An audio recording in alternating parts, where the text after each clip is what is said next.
A revolution has been going on in Africa now, where countries are kicking out the former colonial powers. They exploited African resources for centuries and continued doing so until now.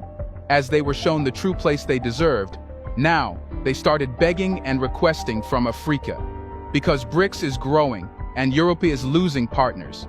Besides the end of African resource exploitation, things seem to come to an end for Europe. Yes, the era of prosperity, which was achieved by abusing Africa, is now over, and Europe seems to collapse soon. Hence, the European Commission finally decided to accept that they are on the receiving end of the spectrum. They need Africa and its resources to survive, and if they are denied, it will be over for them. In a recent speech delivered by European Commission President Ursula von der Leyen, quite a lot was revealed. She begged but kept the colonial touch in her speech. Sometimes it is quite hard to grasp what Europe wants. Recently, the President of the European Commission, Ursula von der Leyen, spoke with the African leaders. Don't forget, it's the time when radical changes are going on in the international arena as BRICS is expanding and more countries are coming under Russia and China's influence.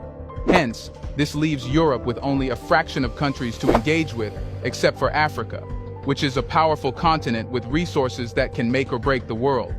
Whoever allies with African countries will ultimately lead the world, because Africa has the de facto power. Earlier, European countries had been exploiting this power, and the African leaders chose to be their puppets. But now, things are different, and this has made Europe panic and nervous. Ursula von der Leyen said in her own words, "We are not only interested in extracting resources, we want to partner with you to create local value chains, to create good jobs here in Africa. We want to share European technology with you. We want to invest in skills for local workers. This is crucial for young people because the stronger you are as suppliers, the more Europe will diversify supply chains toward Africa, and the more we will re-risk our economies. It's a clear win-win." We have to take a pause here and really understand what she wants to say. She said that Europe is not only interested in extracting resources, which is a naked confession that Europe exploited African resources for decades. This confession does not come with any embarrassment or shame, but, rather, it's being used as an argument that Europe will continue to exploit African resources but offer some fraction of benefits in return. That's the colonial mentality which exists in the minds of European leaders. Perhaps, there is a wickedness in their requests since they possess a colonial mentality but actually have nothing powerful. They prospered by exploiting Africa and its resources, which is over now. She said that Europe wants to create local value chains in Africa. She should be asked who Europe really is to help Africa. The world has to change its thinking because in this power equation, Africa is powerful, not Europe. Therefore, Europe must stop its patronizing behavior, otherwise, it will make itself a laughingstock for the rest of the world. She made a terrible mistake by saying that Europe is not only interested in extracting resources. She should have said that Europe is not interested. Well, whether it was due to a slip of the tongue or the actual mentality Europe holds, it quite exposed Europe. While speaking, she was acting like a mouthpiece for the whole of Europe. She said that Europe wants to invest in the skills of local people so they can work more. Perhaps she means the young children working in gold mines who risk their lives to extract gold for Europe. But she was not ashamed of that. She said Europe will invest in it so the African countries become a greater supplier. Perhaps she was not thinking rationally and saying these things on a world forum, exposing the level Europe can stoop to. She continued and said that Europe wants to diversify its supply chain in Africa, and this will be a win-win strategy for both Africa and Europe. But she should be asked how it is a win-win. It's Europe and the US who are scared of China and are doing everything to de-risk. It's not a problem for Africa at all, as it wants to diversify its allies as Europe wants to diversify its supply chains. Perhaps Europe should give up on trying to impose its problems on Africa and ask Africa to solve them. Africa never wants to de-risk, which is a policy aimed at making China isolated in trade, which can never happen. In the end, von der Leyen said, "We need to show the same unity of purpose towards Africa as we have shown for Ukraine." Well, she should know that Africa does not need Europe for anything. Actually, in reality, Europe needs Africa because, without Africa, Europe literally has got nothing. The centuries of prosperity which Europe enjoyed relied on exploitation. which is coming to an end. The African leaders were listening to her, but paying no attention at all. They have been demanding this type of change for decades. But Europe resisted. It's because it still had the hunger to suck blood.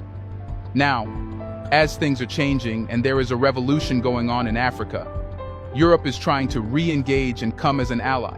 But it's too late, and African leaders cannot once again make a terrible mistake of trusting European powers.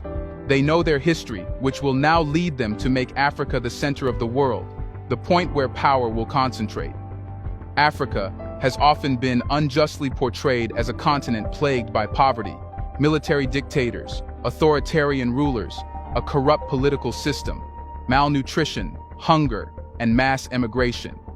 However, behind this negative image lies a complex web of political motives that masks the underlying structural causes of these issues. It's Europe that portrays Africa as bad so it can find an excuse to go to Africa and exploit its resources. Also, Europe is the very cause of these issues in the first place.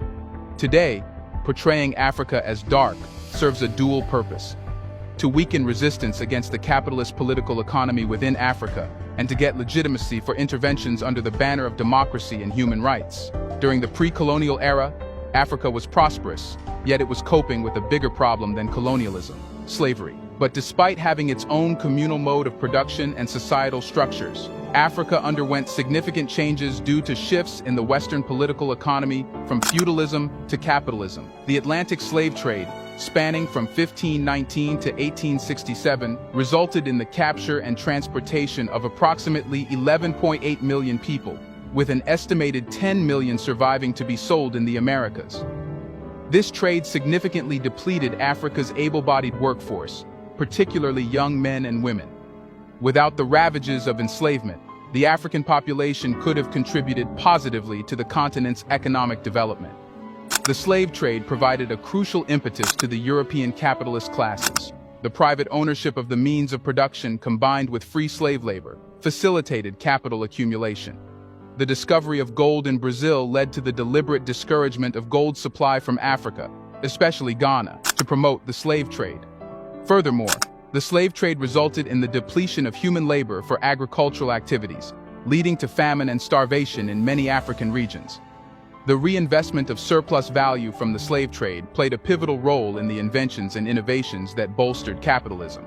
By the 18th century, Britain, due to soil exhaustion, competition from the French West Indies, disruptions in staple trade, and the independence of British North American colonies, saw the weakening of the slave system. The British manufacturing sector had grown to a point where it needed new markets and was no longer reliant on the slave system for its capital requirements. The British opposition to the slave trade was also driven by trade barriers that hindered its economic relations with other nations. When the slave trade became incompatible with industrial capitalism, which relied on free labor, it forced direct imperialism onto the African continent for further resource exploitation. The start of the Industrial Revolution marked a climactic shift in Western capitalism, transitioning from agriculture to industry. This transformation created a compelling case for the abolition of the slave trade. With the end of slave labor, an alternative system was required to perpetuate the extraction of profits necessary for the growth and accumulation of the capitalist system. The primitive accumulation of wealth from slavery and international trade laid the groundwork for the economic boom that occurred between the 1840s and the 1870s. This period witnessed the industrialization of European countries, reinforcing the foundations of the capitalist political economy. International trade surged by an astounding 260% between 1850 and 1870. However, this economic boom came to an abrupt halt in the early 1870s, prompting European nations to seek new sources of raw materials and markets in their quest to recover lost profits. This quest spurred European countries to launch colonialism, aimed at politically controlling African states and economically exploiting them to sustain the growth of European capitalism. Between 1870 and 1900, nearly the entire African continent was colonized. With only a few exceptions, colonialism surrounded a spectrum of violence, the most prominent being the forceful imposition of the capitalist political economy over pre-existing primitive economic systems. Colonialism emerged as a consequence of the contradictions inherent in capitalism, where a declining rate of profit at a certain stage compelled countries to seek new environments or territories to perpetuate capitalist production, exploitation, and profit growth. For the full integration of Africa into the capitalist political economy, a common monetary medium for exchange and other trade activities was required. Local currencies like the gold dinar, gold dust, cloth, copper, iron, and cowries had been used for transactions in Africa. However, colonial powers annihilated these pre-colonial currencies. They stole land from local populations and paid wage laborers in European currency, imposed taxes payable in European currency, and introduced a banking system that exclusively transacted in colonialist currency. And this continues to this day in the form of CFA franc and many others. These measures deprived local populations of their land and subsistence agriculture, compelling them to orient their remaining production towards colonial markets to meet tax obligations. The process of proletarianization, which is the employment of a wage labor from being self-employed, of the peasant class led to mass migrations towards wage labor, resulting in substantial profits for the colonialists. The economic interests of the colonial metropoles were satisfied, and the colonies were transformed into monocrop suppliers of raw materials to the metropoles, with little diversification or industrialization. Even colonial investments in infrastructure and administrative systems primarily aimed to facilitate the transport of goods and maximize profit extraction, rather than fostering local development. All investments were made to maximize profit recovery in the shortest possible time, and were not considered essential costs for running the colonies. This deliberate neglect of industrial development in the colonies served to maintain their dependency on colonial manufactured goods.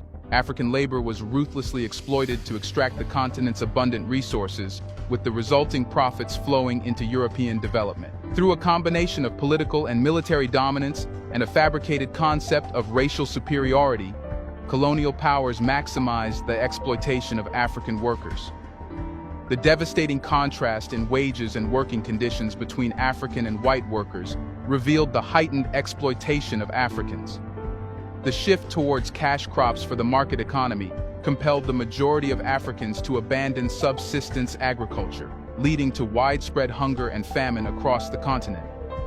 The Italian colonization of Eritrea, initially conceived as an agricultural colony to address agricultural shortcomings in Italy, had profound importance. The colonialists stole vast tracts of cultivable land, depriving the local population of their land and means of livelihood. Between 1893 and 1895, Italians seized approximately 412,892 hectares of land in Eritrea, representing over 1/5 of its total arable land. Moreover, the wage disparity between Italians and indigenous people starkly demonstrated the extent of Italian colonial exploitation. Industrial development was discouraged to maintain Eritrea's dependence on Italian goods. Consequently, colonial policies that facilitated land stealing rendered Eritrea reliant on Italian goods, functioning primarily as a supplier of raw materials and providing free labor for Italy's overall development. Does the President of the European Commission expect that Africa will allow Europe to do the same again? Well, they are mistaken now. The introduction of cocoa cultivation in Ghana in 1885 resulted in the discouragement of other agricultural activity. By 1901, Ghana had become the world's largest cocoa producer, and by 1931, cocoa constituted approximately 80% of its exports. This shift affected traditional food crops, land use patterns, and farming techniques, leading to regional disparities in development and a reliance on a few export crops. Additionally, colonial banks utilized African savings to generate capital loan to European businessmen, and all earnings in Africa were spent on importing finished goods, hindering capital accumulation and fostering dependency on foreign capital. Even the end of colonialism in Africa marked a political liberation, but it didn't translate into economic autonomy. The international economic and political system that emerged after World War II, under the banner of liberalism and free trade, brought together nations of unequal development to compete in the global market. This arrangement perpetuated exploitative structures that had their roots in Africa during the pre-colonial and colonial periods. Africa, due to its historical lack of access to technology, capital, and skilled human resources hindered by colonialism, remained trapped in the role of a primary goods producer and supplier to the global market. It did not have industries to produce goods, the same as colonial powers wanted. The oil crisis of the 1970s and the subsequent debt crisis once again exposed African economic, social and political spheres to the influence of former colonial powers. Neoliberalism arrived in Africa through structural adjustment programs, which emphasized trade liberalization, investment deregulation, privatization of public utilities, and reforms in the agriculture sector, labor market, pensions, and more. Small and medium-sized enterprises were pushed out of the market due to trade policies and financial sector reforms that favored international enterprises. Agriculture reforms disrupted diversified cultivation and destabilized food security. Privatization resulted in reduced real wages, and reduced public expenditure affected the quality of healthcare and education. The growth performance of many countries dipped below the levels seen in the 1960s. Centuries of exploitation and underdevelopment on the African continent have created a situation where various ethnic, religious, and tribal groups vie for political power, granting them access to economic resources. This has resulted in civil